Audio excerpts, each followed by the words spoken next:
How's it going, guys? Welcome back to the channel. This isn't a match reaction. This is just my personal thoughts on why Federico Chiesa will succeed at Liverpool. Depending on when this video comes out, Federico Chiesa already landed in Liverpool from when I'm recording this video. He's probably already done with the medicals. I don't know what's the latest news on the medicals. The fact that he got an ACL injury isn't something that's in secret. It's something that we all know. So in terms of passing the medical, maybe they'll pick up something like that, but I don't think it should be anything that Liverpool will think, okay, now he's got a bad injury, let's rule this transfer out. Yeah, let's just talk about the signing for a second. Okay, £10 million, right, for a 26-year-old Federico Chiesa. I like the profile of the player. The player can play on the left, he can play on the right. He can even play as a secondary striker. He's done that a few times for Juventus. But the fact that he can play on the right, a left-footed player that can play on the right, sure, we can play Harvey Elliott, but that's not the same type of player you're going to get from, to replace Mohamed Salah in games where you want to maybe take Salah off to rest. In general, it will be difficult to probably replace Mohamed Salah. And I think something that a lot of us should realize, okay, with this Federico Chiesa signing is that we are not signing this player as a player that will play week in, week out. Okay, it's obvious. Look at the position we're probably going to play him in. In my opinion, he'll probably play more on the right wing than anywhere else. It's a position that we all know he can play. And yeah, I just want to go back to that price tag again. Remember, it's a £10 million signing, right? $2.5 million on add-ons. Let's assume he reaches that as well because it's based on team performances. So essentially, it's a £12.5 million signing. Well, is it really a £12.5 million signing? The fact that we managed to sell Fabio Carvalho for about £27 million, right? And we were able to get Federico Chiesa for only 12.5. Right, it's a free signing essentially, right? So people will talk about, okay, 12.5 million. How did Liverpool manage to do such business? Surely there must be something wrong with the player. Well, as I mentioned before, yes, he had an ACL injury, but don't let that fool you, because people are going to think now he hasn't played that many games last season.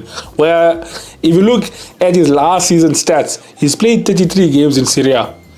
33 games, that's over 2,206 minutes. Now, I don't think a player that's injury prone would have played those many minutes. I think he's actually played more minutes for Juventus in the league than Szoboszlai has played for Liverpool in the league. Jota, Gakpo, you got Elliott, Curtis Jones. In terms of their minutes in the Premier League, Chiesa has played more minutes in Serie A. There was actually a cool graphic that I saw on Sky Sports where Chiesa was versing the selected Liverpool forwards, right? So games played. He's played similar amount of games as Mo Salah. Right?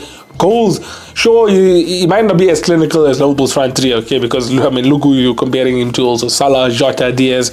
But I mean, 9 goals, 2 assists, chances created 54. This is where I would like to say he suits Arne Slot football. Arne Slot demands a lot from his wingers, but the fact is he won't demand a lot in a long period of time. Meaning, Salah will probably, I'll be honest with you, if you play FPL, you have to hope Salah scores before the 70th minute because Arne Slot will be rotating his players a lot. Around the 70th minute, a lot of players will be coming off. We saw it with Trent Alexander-Arnold. He wasn't so happy. Around the 70th minute, you will probably see a lot of key players getting substituted off. And the thing is, we shouldn't even see that as like Arne Slot trying to weaken the team or to try and see out the game. He literally wants a big squad where the substitutes will be able to come on and deliver that same amount of energy. But yeah, if you look at the chances created, Federico Chiesa, we already know he's the type of player that will take on his man. He'll take on his man, he'll probably chuck in a few crosses, maybe take a few shots. So 54 chances created compared to Jota or 22, Luis Diaz at 64, Mohamed Salah was 66, so he's competing with those numbers. His dribble success rate, as I mentioned before, he's the type of player that will really try and take on his man. 37% success rate compared to Jota, 37.5. Luis Diaz is just the best at that, really, with 52.3.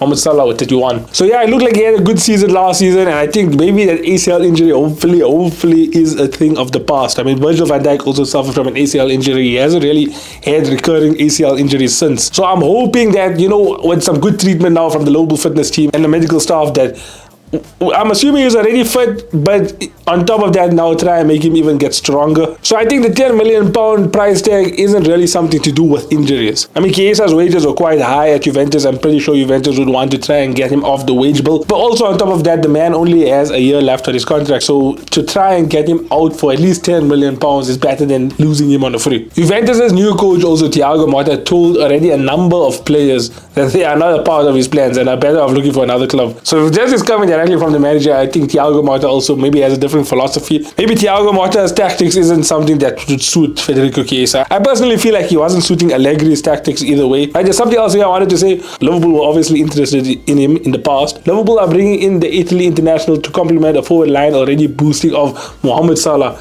Darwin Núñez, Diogo Jota, Cody Gakpo, and Luis Diaz. I mean, look at that front three.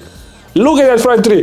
We literally have cover and world-class cover for our starting 11. I personally think our starting 11 should always be Luis Diaz, Jota, and Salah. But to be able to bring on Gakpo, they can play in strike or on the left wing. Núñez, who can play left wing or strike as well. And then Chiesa for Salah. To see our games, this is incredible. It's absolutely incredible. Chiesa started 3 of Italy's 4 Euro 2024 matches on the right flank, Salah's preferred position at Anfield. But yeah, like as I mentioned before, last season he was mainly playing as a second striker in Allegri's favorite 3-5-2 formation. Slot will be confident of bringing the best out of Chiesa at Anfield, whether he decides to play him. But it remains to be seen whether a player who has spent over 400 days out injured since November 2021 can stay fit in such a physically demanding league. Federico Chiesa should just look at maybe the likes of, Wilfried Zaha that played in the league, Jack Grealish who's currently in the league. I mean, the Premier League defenders, they can really leave their mark on you. He can bring some proper speed to Liverpool, but he is very prone to injuries, says very. Let's be honest, a player of his quality, 26 years old, £10 million, it's a good risk to take. Because, okay, he had his ACL injury, fine. I mean, it's something that's happened. But then on top of that, now he's already had a good season last season in terms of games. He's played a good amount of games last season, so is the injury a thing of the past now? But in the event, okay, where it's going to be another Arthur Melo sort of situation, is like,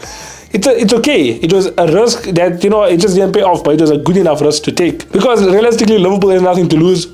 Essentially, we swapped him out for Fabio Carvalho. Even if Federico Chiesa doesn't work out, we're still going to be sitting on profit. And I know Liverpool doesn't really have that good of a track record with the Italians. Okay, you got Balotelli, Borghini, Aquilani, Dassena. I mean, none of these guys, Liverpool really haven't had an iconic Italian player. And I don't think Federico Chiesa also will be an iconic Liverpool player. Because if you look at some of his most prolific seasons, right? One of his most prolific seasons was his final season at Fiorentina, where he only registered 10 goals and 9 assists across 34 Serie A appearances in the 1920 season. So I feel like us as Liverpool fans shouldn't really expect too much also from him. But yeah, Chiesa is definitely going to be a rotational type of player. But maybe the fact that he wasn't so prolific also, you have to think that he was in a very defensive-minded Fiorentina team and he was playing under Allegri also. He doesn't have the most attractive football playing style as well. So with slot ball, I'm hoping he can get the best out of Chiesa as well. I think his most prolific season was that final season at Fiorentina with those 10 goals and 9 assists.